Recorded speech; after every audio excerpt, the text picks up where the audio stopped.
एक, दो, तीन, चार।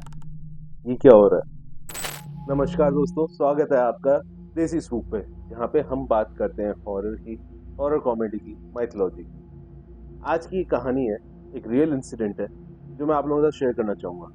ये रियल इंसिडेंट मेरी ही फैमिली में हुआ था। मेरे को मेरे रिलेटिव ने बताया था कि ये उनके साथ सन 2004 के अराउंड घटा था। ये इंसिडेंट जब आप सुनेंगे तो आपको लगेगा कि यार ये कैसे हो सकता है। तो हम कहानी की शुरुआत करते हैं।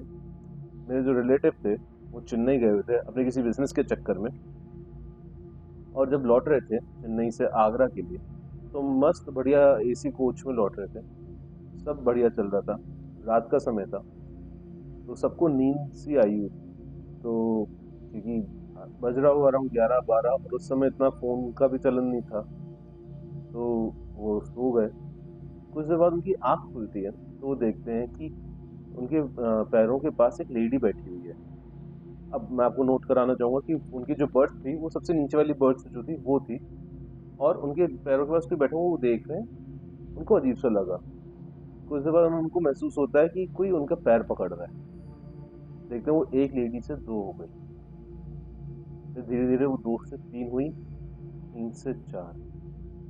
ये होने के बाद उन्होंने जैसे तैसे करके अपना नमोकार मंत्र बोला। हमारे जैनियों में होता है ये मंत्र। वो बोल के उसका जाप करना जैसे शुरू किया तो उन्होंने देखा कि वो लेडी गायब हो गई, और वो उसकी कुछ देर में सो गए। सुबह उठे तो उनको लगा उन्होंने शायद सपना देखा है, पर उन्हें बड़ा अटपटा लग रहा था। तो उन्होंने आसपास और लोगों से पूछा, बोगी में एक दो लोगों से और बात करी, तो पता चला कि ऐसा कई लोगों के साथ रात में हुआ था। उसी सेम रात को उनके साथ भी यही सेम इंसिडेंट हुआ था। अब आप पूछेंगे चलती ट्रेन में ये सब लोगों के साथ कैसे हो रहा है। कहानी में सबसे मेजर बात है, उस समय ट्रेन चल नहीं रही थी। वो चेन्नई आगरा के रास्ते में किसी जंगल में रुकी हुई थी। और कहा जाता है उस ट्रेन में जितने लोगों से बात हुई और जो उधर फ्रीक्वेंट ट्रैवल करते थे, कि एक आत्मा है जो उस तरफ भटकती रहती है, और कई बार ऐसे जब ट्रेन उस जंगल में उस एरिया में पर्टिकुलर एरिया में रुकती है तो वो अपना प्रेजेंस फील कराती है।